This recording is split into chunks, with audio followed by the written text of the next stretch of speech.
السلام علیکم۔ کیسے ہیں آپ سب؟ امید ہے آپ سب لوگ خیریت سے ہوں گے۔ تو آج ہم آب حیات کی ایپیسوڈ 6 سٹارٹ کریں گے۔ امریکہ کی بین الاقوامی پسپائی ایک الیکشن ہارنے سے زیادہ سنگین تھی، مگر اس کے پاس آپشنز نہ ہونے کے برابر تھے۔ اپنی کیبنٹ کے 6 اہم ترین ممبرز کے ساتھ 5 گھنٹے کی طویل گفت و تنقید کے بعد وہ جیسے تھک کر 15 منٹ کا ایک وقفہ لینے پر مجبور ہو گیا تھا، اور اس وقت وہ اس وقفے کے آخری کچھ منٹ گزار رہا تھا۔ ٹیبل سے کچھ پیپرز اٹھا کر وہ پھر سے دیکھنے لگا۔ کیبنٹ آفس میں 5 گھنٹے ہونے والی طویل میٹنگ کے بلٹ پوائنٹس تھے۔ اس کی کیبنٹ کے وہ 6 ممبر 2 گروپس میں بٹے ہوئے تھے۔ وہ مختلف لابیز کے ساتھ تھے۔ وہ ٹائی اس کے کاسٹنگ ووٹ سے ٹوٹنے والی تھی، اور یہی چیز اسے اتنا بے بس کر رہی تھی۔ اس فیصلے کی ذمہ داری ہر حال میں اسی کے ذمے تھی۔ یہ اس کے عہد صدارت میں ہوتا اور اس کی کاسٹنگ ووٹ میں ہوتا، اگر ہوتا تو، اور اس ذمہ داری کو وہ لاکھ کوشش کے باوجود کہیں اور منتقل نہیں کر پا رہا تھا۔ اس نے ہاتھ میں پکڑے کاغذات کو ایک بار پھر دیکھنا شروع کیا۔ وہ بلٹس پوائنٹس اس وقت اس کے لیے بلٹس کا کام کر رہے تھے۔ بریک کے آخری 2 منٹس تھے جب وہ فیصلے پر پہنچ گیا تھا۔ بعض دفعہ تاریخ بنانے والوں کے ہاتھوں کو جکڑ کر خود کو بنواتی ہے، اور تاریخ 17 جنوری 2030 کو بھی یہی کر رہی تھی۔ وہ یخنی میں ڈوبے ہوئے رو کے ٹکڑے چمچ کے ساتھ اپنے باپ کو کھلا رہا تھا۔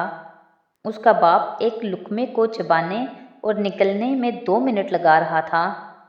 وہ ہر بار پیالے میں صرف اتنی ہی یخنی ڈالتا جس میں ایک ٹکڑا ڈوب جاتا، پھر چمچے کے ساتھ اس ٹکڑے کو اپنے باپ کے منہ میں ڈالنے کے بعد وہ بے حد تحمل سے پیالے سے نیا ٹکڑا اور گرم یخنی ڈالتا۔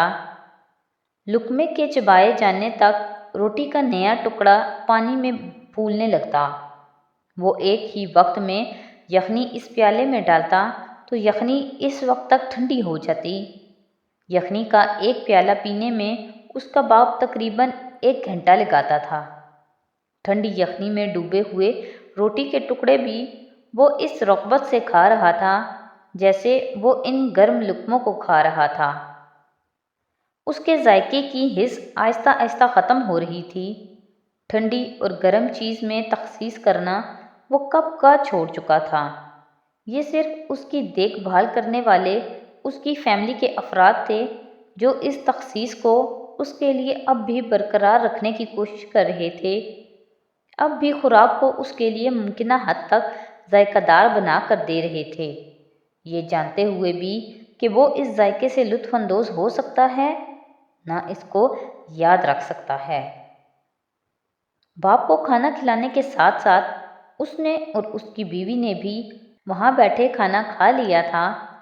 وہ جب بھی یہاں آتا تھا تینوں وقت کا کھانا باپ کے کمرے میں اسے کھلاتے ہوئے ہی کھاتا تھا، اور اس کی عدم موجودگی میں یہ کام اس کی بیوی اور بچے کرتے تھے۔ ان کے گھر کا ڈائننگ روم نہ ہونے کے برابر استعمال ہوتا تھا۔ اس کے باپ کا بیڈ روم اس کی فیملی کے افراد کی بہت ساری سرگرمیوں کا مرکز تھا۔ یہ اس شخص کی تنہائی کو مٹانے کی کوشش تھی جو پچھلے کئی سال سے بستر پر پڑا تھا اور الزائمر کی آخری سٹیج پر پہنچ چکا تھا۔ ٹرالی میں پڑا نیپکن اٹھا کر اس نے اپنے باپ کے ہونٹوں کے کونوں سے نکلنے والی یخنی کے قطرے صاف کیے جو چند لمحے پہلے نمودار ہوئے تھے۔ اس کے باپ نے خالی آنکھوں کے ساتھ اسے دیکھا جن سے وہ ہمیشہ دیکھتا تھا۔ وہ اسے کھانا کھلاتے ہوئے جواب کی توقع کیے بغیر اس سے بات کرنے کی کوشش کرتا تھا۔ اس کے باپ کی خاموشی کے وقفے اب گھنٹوں تک مشتمل ہونے لگے۔ گھنٹوں بعد ایک لفظ، ایک جملہ ان کے منہ سے نکلتا تھا جس کا تعلق اس کی زندگی کے کسی سال کی کسی یاد سے ہوتا تھا۔ اور وہ سب اس جملے کو حال کے ساتھ جوڑنے کی کوشش میں لگ جاتے تھے۔ اس کا باپ یکٹک کھانا کھاتے اسے دیکھتا تھا، اب بھی دیکھ رہا تھا۔ وہ جانتا تھا اس کا باپ جیسے ایک اجنبی کا چہرہ پہچاننے کی کوشش کر رہا تھا۔ اس کو کھانا کھلانے کی کوشش، احتیاط، کوئی محبت، کوئی لگن اس کی یادداشت پر کہیں محفوظ نہیں ہو رہی تھی۔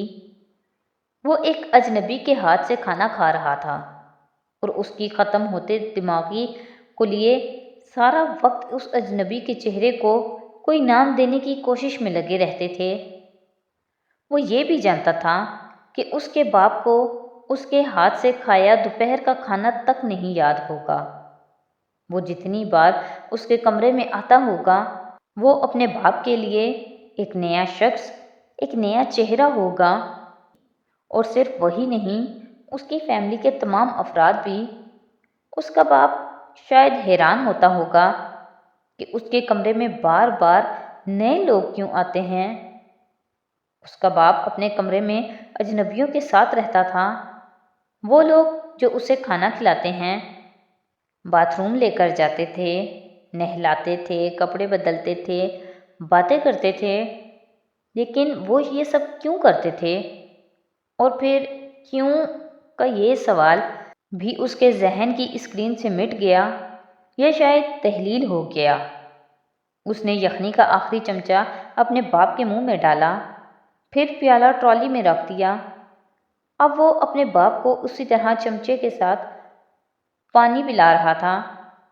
اس کا باپ لمبا گھونٹ نہیں بھر سکتا تھا۔ اس کی بیوی کچھ دیر پہلے کمرے سے اٹھ کر گئی تھی۔ اس کا سامان کچھ دیر پہلے ایئرپورٹ جا چکا تھا۔ اب باہر ایک گاڑی اس کے انتظار میں کھڑی تھی جو اسے تھوڑی دیر میں ایئرپورٹ لے جاتی۔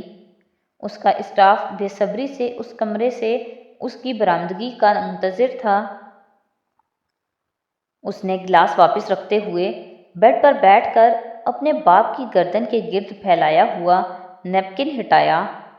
پھر کچھ دیر تک وہ اپنے باپ کے ہاتھ اپنے ہاتھوں میں لے کر بیٹھا رہا۔